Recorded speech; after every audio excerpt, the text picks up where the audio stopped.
Assalamualaikum warahmatullahi wabarakatuh.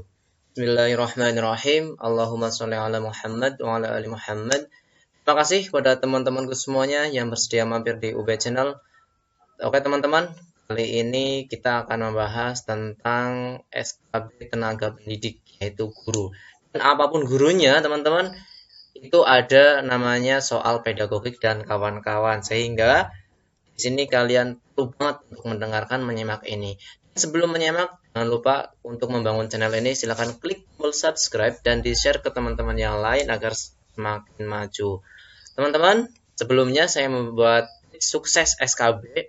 Yang belum kenal saya Ubaidillah. Saya adalah peserta PNS di tahun 2018 dan alhamdulillah sekarang sudah PNS teman-teman ya.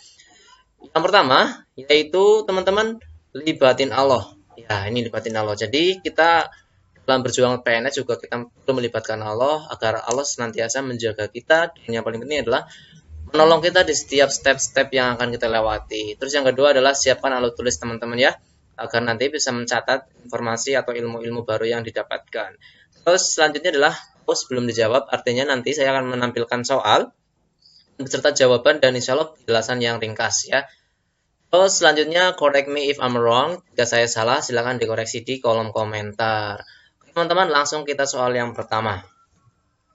Ya, soal yang pertama yaitu pernyataan terkait komponen tujuan pembelajaran pada RPP berikut ini yang tidak tepat adalah A. Dirumuskan berdasarkan KD. B. Menggunakan kata kerja operasional. B. Mencakup sikap, pengetahuan, dan keterampilan. D. Setara indikator pencapaian kompetensi. Apa teman-teman? Silakan dijawab dulu.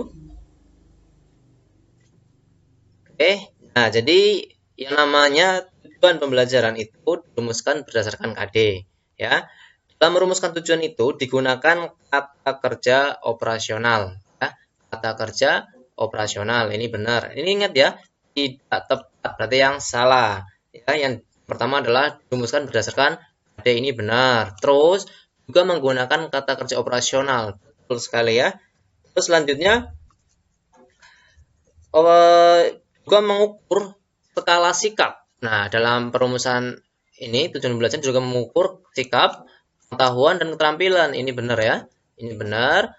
Nah, berarti jawabannya apa? Ya, jawabannya yaitu setara indikator pencapaian kompetensi. Jawabannya adalah B. Seperti itu teman-teman ya. Kita lanjut. Nomor 2. Materi pembelajaran yang dikembangkan dalam RPP untuk membantu siswa agar optimal penguatan SKD-nya adalah materi ya. Apa jawabannya teman-teman? A. Pengayaan, remedi, reguler, prasyarat. Nah, jadi setelah siswa memenuhi KKM ya, atau batas dalam mata pelajaran tertentu, berikutnya siswa akan diberikan suatu materi yang berguna ya untuk mengembangkan kemampuan penguasaan secara optimal. Nah, materi itu bukan remedi ya, bukan remedi, bukan reguler, dan bukan prasyarat. Tapi apa? Ya, jawabannya adalah A, yaitu pengayaan seperti itu. Kita lanjut nomor 3. Dalam proses belajar mengajar, Budini menyampaikan kepada siswa bahwa dalam pembelajaran tersebut, ini akan menggunakan pembelajaran berbasis masalah atau PBM. Selain itu, Budini juga menyampaikan lingkup dan teknik penilaian yang akan digunakan.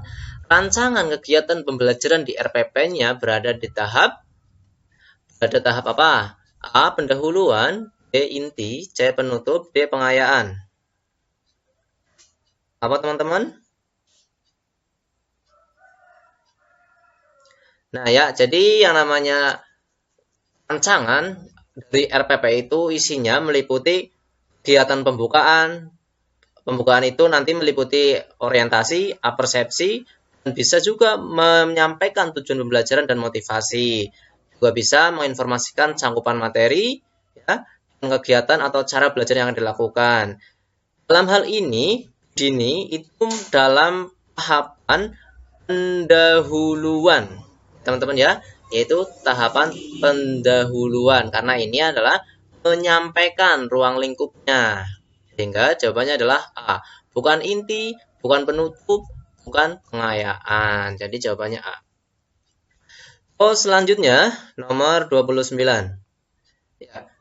Tolak ukur dari kompetensi dasar yang dipelajari siswa sehingga muatan kemampuan yang ada di dalamnya harus sejalan dengan muatan kemampuan pada kompetensi dasar. Komponen yang dimaksud yaitu apa teman-teman? A. Kompetensi inti. B. Kompetensi dasar. C. Indikator pencapaian kompetensi. D. Tujuan pembelajaran. Apa teman-teman jawabannya? Apakah KI? Nah, bukan KI teman-teman ya. KD atau kompetensi dasar? Bukan juga.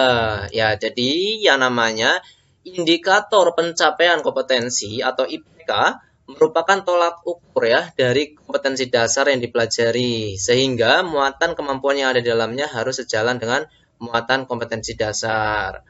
Dalam melakukan penilaian hasil pembelajaran, acuannya adalah IPK ya, indikator pencapaian kompetensi. Karena yang akan diukur adalah ketercapaian IPK-nya. Jadi jawabannya adalah ya teman-teman ya. Selanjutnya nomor 5. Proses mengumpulkan informasi atau melalui kegiatan pengukuran, menafsirkan, mendeskripsikan, dan menginterpretasikan bukti hasil pengukuran disebut apa teman-teman? A. Pengukuran, ya. B. Penilaian, C. Evaluasi, observasi.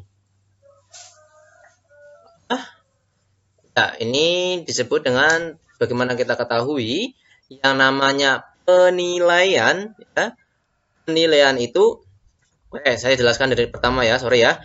Nah, kalau pengukuran itu kegiatan yang membandingkan ya, kegiatan membandingkan hasil pengamatan dengan suatu kriteria. Jadi perbandingan. Ini bukan ya pengukuran bandingkan. Contohnya berat tadi misalkan 3 kg. Nah, itu namanya pengukuran. Sedangkan penilaian itu adalah proses mengumpulkan informasi melalui kegiatan pengukuran juga, menafsirkan, mendeskripsikan, dan menginterpretasikan. Jadi jawabannya adalah penilaian. Tapi kita lihat dulu juga evaluasi. Evaluasi itu apa? Jadi kalau evaluasi itu adalah proses mengambil keputusan berdasarkan hasil penilaian. Jadi ada tingkatannya ya. Jadi tingkatannya itu adalah dari pengukuran, penilaian, dan yang terakhir adalah evaluasi. Nah, ini jawabannya adalah penilaian. Kalau ini salah ya. Dan juga observasi. Observasi ini pengamatan ya, pengamatan. Terus selanjutnya nomor 6. Suatu bentuk penilaian yang menghendaki peserta didik menampilkan sikap ya, afeksi, menggunakan pengetahuan, kognisi, dan keterampilan psikomotor diperoleh dari pembelajaran dalam melakukan tugas situasi sesungguhnya disebut apa? A. Formatif, autentik, B. Sumatif, dan D. Reflektif. Apa teman-teman? Ya, jelas sekali ya. Ini kalau 3 elemen ini disebut dengan penilaian autentik, yaitu B jawabannya, penilaian autentik. Oke, sekarang kita ke soal yang lumayan ini teman-teman. Nah, dalam suatu kegiatan pengukuran, seorang siswa dapat menjawab 8 soal dengan benar dari 10 soal yang harus dikerjakan. Jadi benarnya 8. Nah, sisanya dijawab salah. Nah, jika soal tersebut bentuk PS atau benar salah, tingkat penguasaan siswa tersebut adalah A 80%, B 75%, dan 68%, 60%. Bagaimana teman-teman jawabannya? Ya, ini soalnya berbentuknya BS atau benar salah teman-teman ya. Oke, kita jangan bareng-bareng. Nah, kalau menurut teori probabilitas option benar salah itu masing-masing mempunyai kemungkinan dipilih itu setengah. Ya, setengah. Karena ini cuma 2 opsi ya. Mempunyai kemungkinan setengah. Kemampuan siswa menjawab benar soal tipe objektif sangat besar. Dengan demikian diperoleh hubungan. Jadi hubungannya gini. Jumlah jawaban yang benar sama dengan banyak jawaban yang benar-benar dikuasai ditambah dengan banyak jawaban yang ditebak. Jadi misalkan nih, jawaban siswa yang benar-benar dikuasai itu X, anggaplah X. Jawaban siswa yang benar-benar dikuasai adalah X. Ya.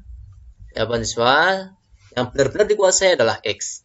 Nah, sedangkan ini yang benar kan 8. Nah, jadi 8 8 sama dengan ya X yang benar-benar dikuasai ditambah jumlah soalnya kan 10. 10 dikurangi X ya, dikurangi X. Nah, dikalikan probabilitasnya tadi. Berapa? Probabilitasnya adalah setengah. Nah, setengah. Coba teman-teman dihitung ini ya, dihitung ya. Ini dicari X-nya berapa? Ya, dicari X-nya berapa. Nah, setelah saya menghitung itu singkat cerita ini jadi 3. Ya, karena ini kan nanti dikurangi ya. Karena dikurangi, ini dikurangi. Terus sama dengan X dikurangi setengah X. Nah, jumlahnya ini nanti X sama dengan 6. X sama dengan 6. Nah, berarti presentasenya itu berapa teman-teman? Ya, betul. Presentasenya adalah jawabannya adalah 60%. Nah, jawabannya adalah D, 60%. Teman-teman bisa membuktikan sendiri. Terus selanjutnya, nomor 8. Hasil ulangan akhir semester mata pelajaran matematika di kelas 7A terdiri atas 40 siswa. 40 siswa. Diperoleh hasil sebagai berikut. Sebanyak 24 anak itu nilainya 70 ke atas. Nah, terus 10 orang itu nilainya antara 50 sampai dengan 70. Yang lain selain itu mendapatkan nilai 50 ke bawah. Jika nilai KKM matematika itu 70, maka persentase siswa yang belum lulus yaitu berapa? Ya, kita hitung dulu. Anak yang belum lulus itu berapa berarti? Jadi jumlahnya adalah 40. Ya, 40. Jumlahnya 40. Nah, yang lulus berapa tadi? Yang lulus adalah 24. Nah, 24. Yang lulus 24. Berarti berapa? Ya, simpelnya adalah jawabannya yaitu 16. Karena ini kan nggak lulus ya. Ini karena mendapat nilai 50 sampai ke 70. Nah, berarti jawabannya berapa? 16 per 40 kalikan 100%. Berarti berapa jawabannya? Ya, jawabannya yaitu 40%, teman-teman ya. Jawabannya 40%. Kita lanjut. Nomor 9. Bu Sari melakukan penilaian proses dan hasil belajar mata pelajaran bahasa Inggris yang menunjukkan hasil bahwa ada sedikit peserta didik yang belum mencapai nilai 75 dari skala 0 sampai 100. Tindakan pertama yang harus dilakukan oleh Bu Sari yaitu A. Melakukan pembelajaran remedial, B. Memastikan penyebab terjadinya tersebut, C. Menyiapkan program untuk pembelajaran pengayaan, D. Mendiagnosis kesulitan yang dialami sedikit siswa. Oke, teman-teman, kita lihat. Ini adalah tindakan pertama. Tindakan pertama, ini yang jelas sekali salah, ini adalah pengayaan. Karena ini tidak mencapai. Jadi jelas pengayaan bukan. Karena pengayaan itu kan sudah ketika sudah mencapai ya. Terus kita lihat juga pembelajaran remedial. Nah, jadi yang namanya kasus yang dialami Bu Sari ini merupakan suatu kasus yang sering di dalam kelas ya teman-teman, yang sering kita rasakan. Langkah yang harus dilakukan oleh guru atau Bu Sari umumnya yaitu mendiagnosis kesulitannya ya. Mendiagnosis dulu kesulitannya. Setelah terdeteksi, baru memberikan pembelajaran remedial. Jadi adalah ini teman-teman, diagnosis dulu, baru remedial seperti itu. Terus selanjutnya nomor 10. Ya, nomor 10. Validitas yang berkenaan dengan aspek sikap, kepribadian, motivasi, minat, bakat termasuk ke dalam A. Validitas konstruk, B. Validitas konten, C. Face validity, D. Accreditation relates validity. Jawabannya apa teman-teman? Silakan. Apa jawabannya? Ya, jawabannya yaitu validitas konstruk seperti itu. Validitas konstruk. Kita lanjut. Nomor 11. Kisi-kisi tes tertulis antara lain bermanfaat untuk A. Menjamin penyebaran butir soal yang merata dari segi kemampuan diuji. B. Menghindari ketimpangan proporsi dari kemampuan-kemampuan yang diuji. C. Menghindari pengujian terhadap kemampuan yang belum dipelajari siswa. D. Diperolehnya soal yang setara kualitas dan muatannya walaupun penulisan berbeda. Apa teman-teman? Ya, jadi kisi-kisi itu berfungsi untuk memperoleh peta penyebaran butir soal ya. Sehingga bahan bentuk soal ataupun aspek intelektual taraf kesukarannya itu semuanya merata. Jadi, kisi-kisi adalah suatu acuan berbentuk rangka mengenai alokasi bahan, tipe, bentuk tes, aspek intelektual, taraf kesukaran, jumlah soal, dan persentasenya. Jadi jawabannya adalah D, teman-teman ya. Terus selanjutnya yaitu D, kenapa? Karena soalnya tuh setara sesuai dan muatannya walaupun penulisan berbeda gitu ya. Selanjutnya nomor 12. Salah satu rambu-rambu dalam menyusun soal HOTS, High Order Thinking Skill, adalah keberfungsian stimulus. Berikut adalah kriteria stimulus yang baik kecuali. Berarti yang salah jawabannya. A. Mengantar pada pertanyaan. B. Secara faktual benar. C. Substantif menarik dibaca. D. Parsial dalam sajian. Silakan dijawab teman-teman.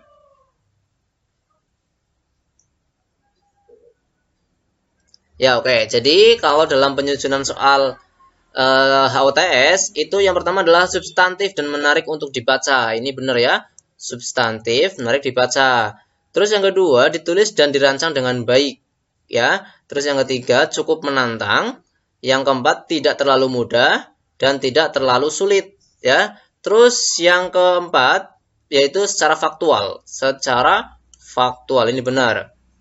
Secara faktual. Terus yang selanjutnya yaitu mengantar pada pertanyaan, jadi meningkatkan rasa ingin tahu dari peserta didik. Inilah HOTS. Nah, sehingga jawabannya adalah D, parsial dalam sajian. Jadi tidak bersifat parsial. Jawabannya D. Selanjutnya, berikut ini merupakan karakteristik soal HOTS kecuali, ya, kecuali apa? Kita baca, wah panjang banget ini. Jadi jawabannya adalah kita lihat dulu. A. Non-algoritmik, kompleks, diperoleh berbagai solusi melibatkan ketidakpastian. Berarti yang bukan karakteristik. Ini karakteristik enggak? Kompleks, terus berbagai solusi diperoleh. Ini benar ya. Terus yang kedua, soal non-rutin, ya, kontekstual, ya, terus melibatkan antar disiplin ilmu. Ini benar ya. Ini benar. Terus selanjutnya, selalu soal cerita, bukan pilihan ganda, soal terbuka dan bentuk komputasi. Betul sekali ini ya. Terus D, melibatkan proses kognitif dasar untuk menggeneralisasikan dan mengorganisasi informasi, keterampilan analisis dan sintesis, serta proses kreativitas dan evaluasi. Ya, jadi yang benar adalah A, B, C, berarti yang salah D. Jawabannya D ya. D. Mengetahui kesesuaian strategi pembelajaran yang dilaksanakan terhadap kemauan belajar siswa. Apa teman-teman? Coba tebak jawabannya. Ini kegiatan refleksi dalam pembelajaran. Nah, jawabannya apa? Silakan ditebak. Ya, benar sekali ya. Yang namanya refleksi itu, kegunaannya itu adalah untuk mengetahui kesesuaian strategi pembelajaran yang dilakukan. Jadi seorang guru itu sudah melakukan strategi. Nah, refleksinya itu untuk menganalisis hasilnya, terus melakukan evaluasi. Karena strategi yang dilakukan itu dampaknya itu baik atau tidak, seperti itu. Terus selanjutnya nomor 16, Pak Joko melaksanakan pembelajaran topik barisan dan deret. Dan ia mendapatkan cukup banyak siswa yang belum dapat mengidentifikasi konsep tersebut pada situasi nyata. Dari refleksi proses pembelajaran, ini ada kata kunci situasi nyata ya. Dari refleksi proses pembelajaran dan hasil tes formatif, bagaimana refleksi yang perlu dilakukan Pak Joko untuk meningkatkan kompetensi profesionalnya? Apa teman-teman? Bagaimana? A. Melakukan remedi tes formatif dengan soal berbeda. Betul enggak? Ya, salah teman-teman ya. Bukan ini. B. Mengulang pembelajaran barisan dan deret bagi yang kesulitan. Mengulang, teman-teman. Betul? Ya, kurang efektif. Yang C yaitu menerapkan strategi pembelajaran yang dikaitkan dengan Situasi nyata. Betul sekali, dikaitkan dengan contextual problem. Sorry, berarti ini jawabannya adalah C, contextual problem. Nah, yang ini menggunakan alat peraga dan barisan deret. Salah teman-teman ya, karena ini ada keyword situasi nyata. Seperti itu ya. Kita lanjut. Nomor 17. Pengertian kelas dalam PTK. Kelas dalam PTK adalah sekelompok peserta didik sedang belajar. Adapun komponen, ya komponen ini dalam sebuah kelas yang dapat dikaji nih, yang dapat dikaji melalui penelitian tindakan antara lain sebagai berikut: A. Guru, B. Siswa, C. Materi, D. Hasil pembelajaran. Apa teman-teman? Kecuali ya, berarti yang salah, yang bukan termasuk komponen yang dapat dikaji dalam PTK. Oke, kita lihat guru. Guru dalam PTK perannya sebagai apa? Ya, sebagai peneliti dan sebagai guru ya. Guru sekaligus peneliti, berarti ini benar, bukan ini jawabannya. B. Siswa. Perannya apa dalam sebuah PTK? Ya, perannya malah sebagai subjek, berarti ini benar. Yang C, materi pelajaran. Ada peran nggak dalam PTK? Ya, ada, cuma di sini bukan menjadi komponen utama, berarti jawabannya adalah ini ya. Jawabannya yaitu C, materi pelajaran. Karena yang D itu adalah hasil pembelajaran, itu adalah malah sebagai alat ukur dari keberhasilan sebuah tindakan, seperti itu. Kita lanjut, nomor 18. Nomor 18. Apabila dikaitkan dengan tanggung jawab guru terhadap pembelajaran, PTK dapat membantu guru untuk A. mengatasi masalah siswa, B. memperbaiki pembelajaran, C. berkolaborasi dengan guru lain, D. berkembang secara profesional. Mana jawabannya teman-teman? Ya, ini terkait PTK ya. Di video sebelumnya saya sudah menjelaskan tentang PTK. Silahkan teman-teman dilihat ya video sebelumnya tentang PTK, karena di situ ada penjelasan yang lumayan ringkas dan simpel ya. Bahwasanya tujuan utama tentang PTK itu adalah memperbaiki pembelajaran atau KPM dengan inovasi-inovasinya.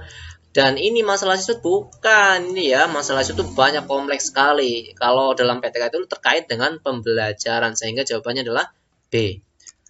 Nomor 19. Kita lanjutkan. Berikut ini masalah yang dapat dan lebih tepat dipecahkan dengan PTK untuk meningkatkan profesionalitas guru, yaitu A. mengatasi kecurangan siswa. Kita langsung ya, kita telusuri langsung. Kecurangan siswa, ada nggak kaitannya dengan PTK? Tidak ada nih teman-teman ya, bukan tujuan utama dari PTK. Terus B. memperbaiki penerapan metode pembelajaran. Ya, kita tinggal dulu ini. C. memperbaiki nilai prestasi siswa. Kita tinggal dulu. D. menertibkan penggunaan fasilitas siswa. Nggak ada kaitannya dengan PTK ini. Nah, antara B sama C, kita lihat. Nah, memperbaiki nilai. Nah, nilai teman-teman itu menjadi tujuan utama bukan? Jadi kalau nilai itu sebagai alat ukur, bukan sebagai tujuan utama ya, atau bukan alat pemecah. Sorry, di sini adalah dipecahkan, bukan alat pemecah. Jadi nilai itu adalah ketika seorang guru melihat nilai yang rendah dalam sebuah kelas, itu justru menjadi permasalahan. Yang nantinya diinginkan nilainya tinggi dengan alat pemecah, yaitu apa? Metode. Sehingga yang di sini adalah dipecahkan dengan PTK, yaitu apa? Metodenya dengan menggunakan penerapan metode pembelajaran. Jadi jawabannya adalah B, teman-teman ya. Selanjutnya nomor 20. Hasil PTK dapat ditindaklanjuti dengan cara sebagai berikut, yaitu kecuali, teman-teman. Ini ada di sini kecuali. A. menerapkan pada situasi yang sama di kelas berbeda. B. mengembangkan keterampilan mengajar yang relevan. C. menggeneralisasikan hasil PTK pada seluruh kelas di sekolah. D. membuat karya tulis dari hasil PTK untuk diseminarkan atau diterbitkan. Ini kecuali teman-teman ya, berarti yang salah. Oke, kita cari. Menerapkan pada situasi yang sama di kelas yang berbeda. Bener nggak? Bener ya, situasinya sama ya, tapi kelasnya berbeda. Maka dari itu ini benar. Terus B. mengembangkan keterampilan mengajar yang relevan. Setelah PTK maka perlu diadakan pengembangan keterampilan mengajar. Berarti ini benar ya. Terus yang C, mengeneralisasi hasil PTK pada seluruh kelas di sekolah. Nah ini nih.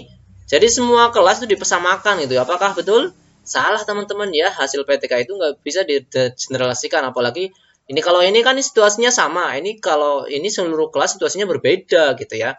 Berarti jawabannya adalah C. Kita lihat yang D. membuat karya tulis dari hasil PTK untuk diseminarkan atau diterbitkan. Bener nggak? Iya, kalau PTK itu untuk diseminarkan atau diterbitkan. Jadi ini benar ya. Ini benar. Terus selanjutnya nomor 21. Yang merupakan ciri khusus aplikasi pengolah data online yang tidak dimiliki aplikasi offline, yaitu, kita lihat, kita langsung jawab ya, A. Dapat digunakan untuk menulis simbol matematika. Betul nggak? Betul ya teman-teman, betul. Tapi kita cek dulu semuanya. B. Dokumen dapat diedit secara bersamaan dengan orang lain. Betul nggak? Kita lihat kalau dalam misalkan dari Wikipedia itu kan bisa diedit ya. C. Tidak dapat digunakan untuk menggambar objek matematika. Bisa nggak? Bisa teman-teman ya, seperti segitiga gitu ya, trapesium. D. Dokumen tidak dapat dicetak secara offline. Betul? Apakah betul kalau data online itu tidak bisa dicetak secara offline? Salah ya, ternyata bisa. Berarti jawabannya adalah D. Nomor 22. Contoh media yang bukan merupakan media pembelajaran manipulatif. Ya, manipulatif. Yaitu A. Aplikasi yang dapat digerakkan dengan mouse komputer. Ya. B. Kartu permainan edukatif. C. Klinometer untuk mengukur sudut elevasi. D. Poster rangkuman rumus matematika. Silakan dijawab teman-teman. Ya, jelas sekali teman-teman ya. Yang namanya poster rangkuman rumus matematika bukan media pembelajaran manipulatif ya, karena poster itu ditulis dengan jelas ya, dengan jelas sehingga memberikan informasi kepada siswa ya. Ini berarti benar karena ini ada animasi ya, animasi terus permainan edukatif pakai kartu, klinometer. Itu jawabannya D. Selanjutnya nomor 23. Tujuan utama pengembangan keprofesian lanjutan adalah untuk A. Menambah pengalaman penelitian dan publikasi. B. Meningkatkan mutu pengelolaan pembelajaran. C. Meningkatkan karir jabatan profesi guru. D. Meningkatkan profesionalitas guru. Jawabannya apa teman-teman? Coba dicek. Ya, jadi yang namanya tujuan dari pengembangan keprofesian lanjutan adalah ada beberapa ya teman-teman, yaitu pengembangan kompetensi guru dilaksanakan sesuai kebutuhan dan bertahap berkelanjutan untuk meningkatkan profesionalitasnya ya. Berarti jawabannya apa? Ya jawabannya D untuk keprofesionalitasan. Biarpun secara aksiologis ya, secara manfaat, secara benefit itu nantinya akan meningkatkan karir, tapi secara idealitas itu meningkatkan profesionalitas teman-teman ya. Terus selanjutnya nomor 24. Berikut ini adalah karakteristik modul. Modul adalah A. Karya tulis cetak mengenai materi pelajaran. B. Diperuntukkan untuk belajar mandiri. C. Berisi materi dan latihan atau tugas. D. Dipersiapkan berjenjang per topik. Apa teman-teman? Ya, jadi karakteristik modul itu salah satunya yaitu diperuntukkan untuk belajar secara mandiri. Jadi jawabannya adalah B ya. Jawabannya adalah B. Kita lanjut yang terakhir nomor 25. Oke. Karya ilmiah guru harus memenuhi kriteria apik ya. Apik. Apa itu apik? Kita lihat nanti. Agar dapat dianggap sebagai karya yang bermutu. Pengertian akronim dari kata apik yang salah. Nah, yang salah adalah A. Asli maksudnya merupakan karya penulis sendiri. Ingat nih, yang salah ya. B. Perlu maksudnya adalah ada kebutuhan dengan karya tulis tersebut. C. Ilmiah maksudnya memenuhi kaidah. K. Konsisten maksudnya keselarasan antara judul dengan isinya. Jadi apik itu akronim teman-teman ya. Asli, perlu, ilmiah, konsisten. Nah, tapi ini apa kata-kata yang salah, akronim yang salah? Apa? Coba. Nah, kalau asli memang benar, itu adalah karya penulis sendiri ya, bukan ciplakan. Berarti ini benar. Terus B, perlu. Perlu itu maksudnya adalah usaha pemecahan masalah yang diperlukan dalam penulis ya. Benar berarti. Terus C, ilmiah. Ilmiah itu maksudnya memenuhi kaidah penulisan ilmiah, berarti benar. K, konsisten. Konsisten itu maksudnya yaitu harus sesuai dengan kompetensi penulis sebagai seorang guru. Berarti jawabannya apa? Jawabannya yaitu D, karena ini salah. Oke teman-teman, sekian. Alhamdulillahirrahmanirrahim. Allahumma sholli ala Muhammad. Sekian dari UB Channel. Bila ada kesalahan mohon maaf dan silahkan dikoreksi di kolom komentar. Dan jangan lupa untuk klik subscribe dan share ke teman-teman yang lain agar channel ini semakin maju. Sekian dari saya. Wassalamualaikum warahmatullahi wabarakatuh.